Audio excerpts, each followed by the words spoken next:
Hey guys, it's Karen. I'm a mother of two. I have a little girl who is 2 years, 3 months old, and a little boy who just turned 2 months old. Today, we're going to talk about potty training. It's not a fun one. So, let me just start out by saying I'm a potty training dropout. We tried it the first time when my daughter Nola was 18 months old, with full confidence that it would happen. And, I was pregnant with our second child, and I really wanted the potty training to be a quite well-oiled machine by the time our second child got here, because I knew if it wasn't, then she was probably going to be closer to 3 by the time it actually happened. And I didn't want that. So one day we were in the dining room, and our bathroom on the main floor is right off of the dining room. And my husband and I and our granny was here, and Nola came and pushed me out of the bathroom and told me to close the door, and she went and sat on the potty that was in there and pooped in her diaper. We were all shocked, and that just told me right there in that moment, it's time. I will say the potty had been sitting in the bathroom for about 2 months, which I later learned you're not supposed to do. But it was in the bathroom, and it had only ever been in the bathroom, and it had never been used for anything else other than for her to sit on, because when I put it in the bathroom, I started inviting her into the bathroom with me, which once you start potty training, you'll never go to the bathroom alone again. It just doesn't happen. Nobody gets to go to the bathroom alone. So she would come in and she would sit down on the potty, and then, I'd give her a little piece of toilet paper and she would pretend to wipe, like she knew how to do the actions of going, what we do when we are in the bathroom. But that was the first time she pushed me out and she pooped in her diaper while sitting on the potty. And then she did it again a couple of days later. So I thought, okay, definitely it's time. So I started doing some research, watching a lot of potty training videos like you're probably doing right now, and reading some books. And I came across this book called Oh Crap! Potty Training by Jamie Glowacki. Really, really good book. So I read through that and totally agreed 100% with everything this woman said. It's a really good aspect on potty training. There's no real timeline. She uses like a block training system, and once your child, you feel you see enough progress in one block, you move on to the next, so everybody can really move at their own time, because each kid's different. So to prepare for this event, I took 1 week off of work, and as long as I can get her to, she's just having maybe a couple of accidents a day, then we're good. We're good to go. I didn't want to leave the grandmas that were watching her throughout the week while I was at work. I didn't want to leave them with a kid that just pees all over the floor, because, we didn't have much success. So we had a timeline. To prepare for this, I had 2 potties, one in our main floor bathroom and one in the upstairs bathroom. I did buy a travel one, the little inserts that sit in the bigger seat, which turned out to be horrible. It falls in every toilet I try to put it in. We rolled up our carpets the night before that we were going to start. We have 2 area carpets on our main floor. So we rolled those up and put them away just for, ease of cleaning the floor rather than a carpet, because there is going to be a lot of pee in the beginning. Lots of pee. And I put one of her waterproof crib sheets over one of the cushions on the couch, and then put one of her crib sheets over top of it as well, to keep it nice and soft, because I didn't want it to be, no, you can't sit on the couch, no, you can't go over there, no, you can't, I didn't want to contain her to one small area. Our whole main floor is all vinyl plank flooring, so it's waterproof, it's easy to clean, and that's where she normally plays. So I didn't want to make this event too different from what our regular schedule was like anyways. The only difference is now she's going to have no pants on and we're trying to go to the potty. So we did that. I also grabbed a car seat liner, which is a very easy insert. It fits all car seats. It just kind of plops right in, and it's soft on the top and waterproof on the bottom. So when you do feel confident enough to go out and take those trips, in case an accident does happen, you don't have to pull apart your whole car seat, because wow, those are a nightmare if you have to take the cover off. That's not the bad part. Putting it back on, that's the tricky part. So day one, all of a sudden she hates the potty. Up until this point, she would sit on the potty all the time. Every time I went to the bathroom, every time my husband went to the bathroom, she'd go in with you. She'd sit on the potty while you were sitting on the toilet. It's kind of cute, sometimes a little inconvenient, but she was doing it. And now that she had no diaper on, and I was telling her that the pee and the poo goes in the potty and we're not going to wear diapers, didn't want to have anything to do with it, which I kind of anticipated. And I also learned that she was a camel. This girl could hold her pee, let me tell you. So at the end of the day, we didn't make it there once. I was prompting her. She was pantsless. She had a t-shirt on, and I was watching her like crazy. I was right next to her every minute of the day. There was no phones, no TV, nothing like that. We just played. And there was no signal she was giving, not that I saw anyways. There was no signal she was giving when she'd have to pee, other than the fact that she would just kind of stop what she was doing and kind of spread her legs and look down when she was peeing. And I'd pick her up and we'd run to the bathroom, at which point she would usually stop peeing when I picked her up. And we'd get to the potty. She wouldn't want to sit on it, and then she inevitably wouldn't be peeing on it because she wasn't sitting on it. And then 5 minutes later, after I had kind of given up and thought, okay, you know what, we'll try again very soon, she's just peeing all over the floor and we're cleaning it up. But she did enjoy helping me clean it up, which was a good point. So the potty followed us everywhere that day. Well, I mean, it wasn't right next to us, but whatever room we were playing in was, I would have the potty in that room. And at the end of the day, with zero success and just a lot of pee all over the place, which I also bought a lot of paper towels and disinfecting wipes, I realized at the end of the day that I was putting way too much pressure on her by having the potty follow us everywhere we went. It even came outside with us in the afternoon. Now, I will say, we do live out in the country, so we don't have a lot of neighbors around.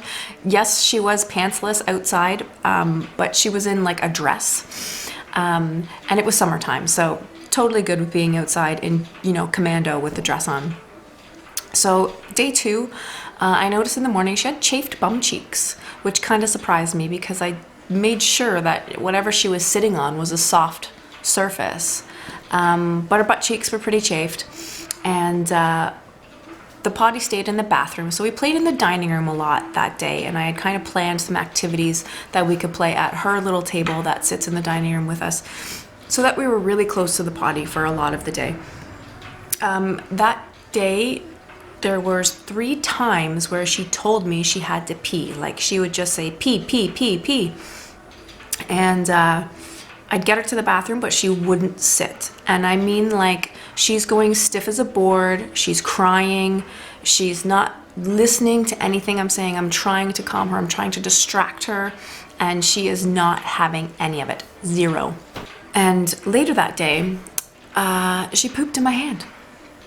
Yeah, you heard me right. She pooped right in my hand. That afternoon, we were playing on the couch, and I was kind of in a laid back position, and she was coming on top of me, and I just saw this look on her face, and I knew the poo was coming. And so I went to sit up and pick her up and bring her to the bathroom, and before my hand got to her bum, plop, it landed right in my hand. Now, I managed to just stay calm, which I was very pleasantly surprised with myself. I continued to pick her up. I showed her the poo in my hand. She was very kind of shocked. It was a rather large turd. And we went to the bathroom, and I told her that poo, just like pee, goes in the toilet. And we put it in the toilet, and we flushed, and we wiped, and we washed our hands. And thankfully, it was a very clean turd. There wasn't even a spot on my hand when I was done flushing it. But yeah, she pooped in my hand that day. We had very little success that day. It was much like the day before of she would start peeing, and when I picked her up, she'd stop and then just fought me to not be on the potty, and then she'd pee on the floor later. She seemed pretty upset, and I think she was upset maybe because she wasn't making it. I don't know. This was so new to both of us.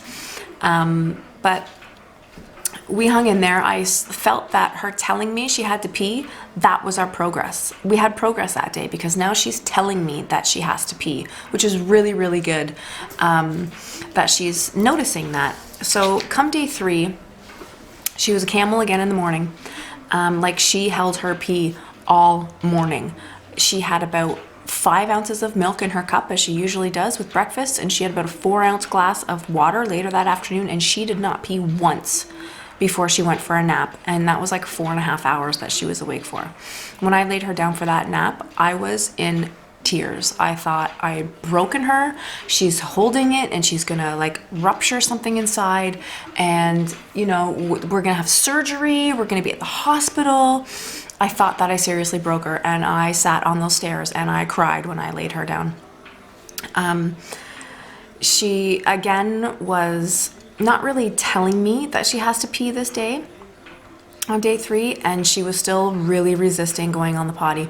So I thought, I'm gonna try the iPad. I'm gonna give her the iPad. Now, I had previously was looking at some kid-friendly apps where she could play lots of games, very interactive stuff and educational, of course. So I had an app downloaded on the iPad already. And previous to this, she had never had the iPad. She was just too young for it. I didn't see a need for it. So now I brought it out. Got her on the potty, let me tell you. But only if she didn't have to pee. If she had to pee, she was having none of it. If she didn't have to pee, she'd sit on that potty for 20 minutes playing on that iPad. But if she had to pee, nothing could get her on there. It was very frustrating, but we trudged on anyways. She did poo in her nap diaper that day. We were only daytime potty training. I wasn't trying to potty. I was still putting a diaper on her through naps and nighttime. So she pooed in her diaper when she took a nap, which I was glad that she got it out. I mean, this child regularly would poo 2 or 3 times a day in her diaper. So when missing a day of poop was a little worrisome for me. I really expected it with this, but it's just, she'd never, ever, ever missed a day of poop from a brand new baby up until the first day I tried to put her on the potty. It was the first day she didn't poo. So by the end of the day, I was just feeling like I was failing her. I felt like I wasn't finding a method that she connected with. For me and my daughter, this was the first big monumental thing that I was trying to teach her, and I felt like I was failing horribly. So day 4, again, she was a camel in the morning and a fountain in the afternoon. Like this morning, she wasn't even really drinking. She had kind of caught on that, the more she drinks, the more she has to pee. So she wasn't even really drinking much. She would start drinking and then would stop and put her cup down. And I always have a cup available to her. I give her an open glass at meal times, but she always has like one of those 360-degree cups just available to her for whenever she's thirsty. So I felt like today I was just going to go back to what my natural first instincts were, which were to just put her on the potty about every half an hour or so, and to give her a small reward when she did go or when she did try.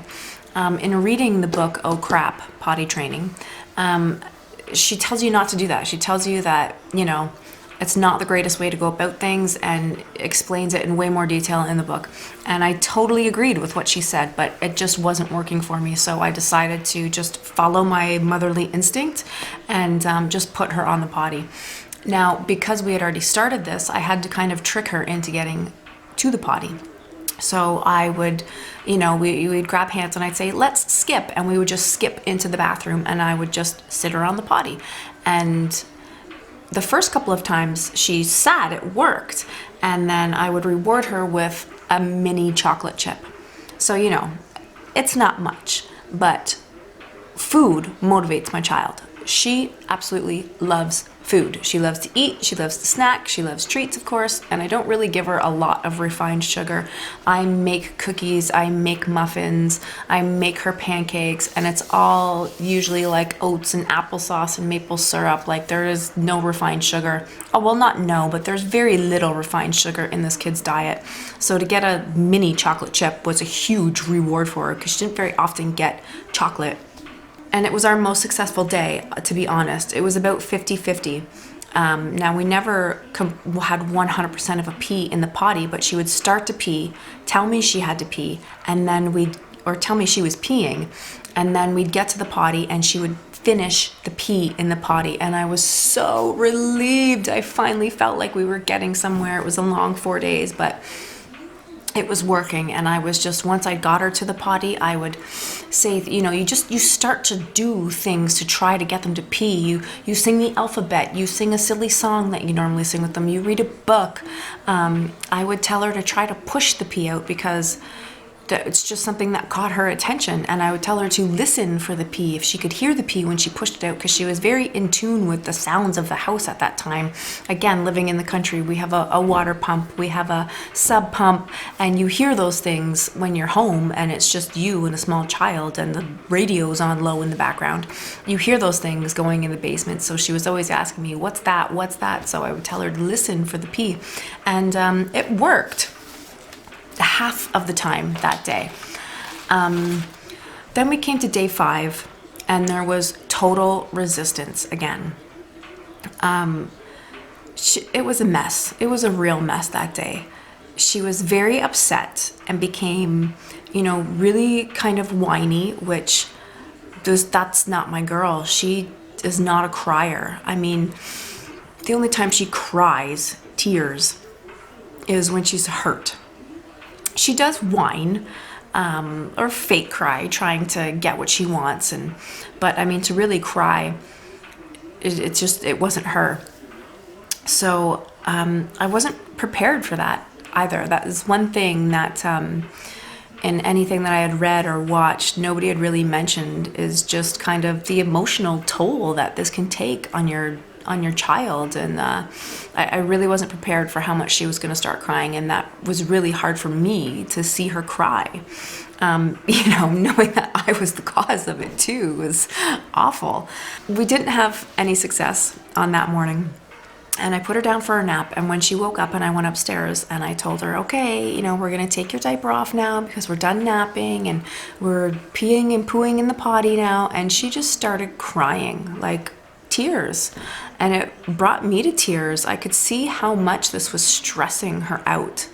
And it was really stressing me out too. But I'm an adult, I can handle stress a lot better. And she was just in tears. And at that moment, I said, okay, we're throwing the towel in. It's been 5.5 days. I only have a couple of days left. We have made zero progress. We had one day where we kind of did well, and that was it.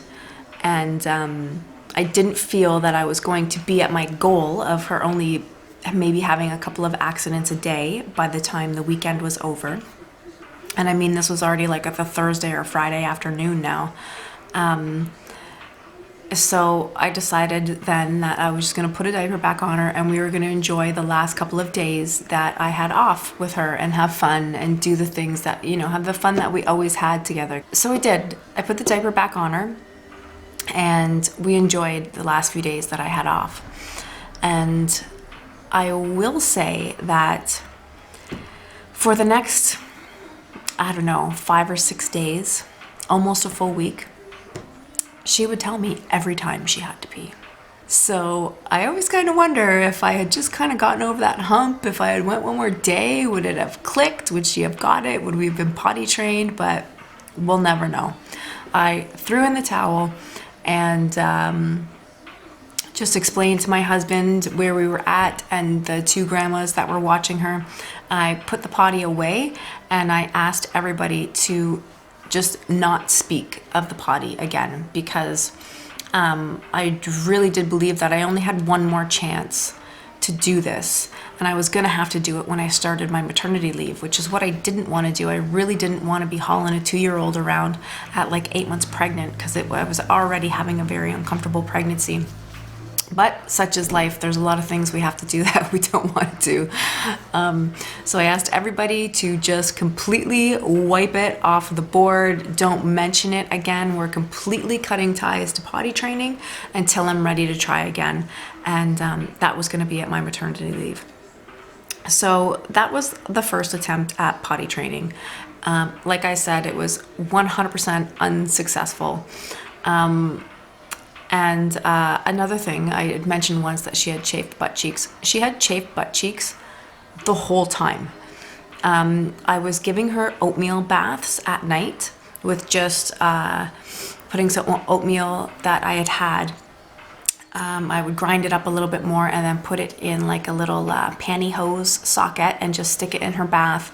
And you can buy, Aveeno has an oatmeal lotion, which it helped a little bit, tone down the redness, but it was harder to get her to have a bath, and you had to make the bath very, just barely lukewarm because her bum cheeks were very sensitive.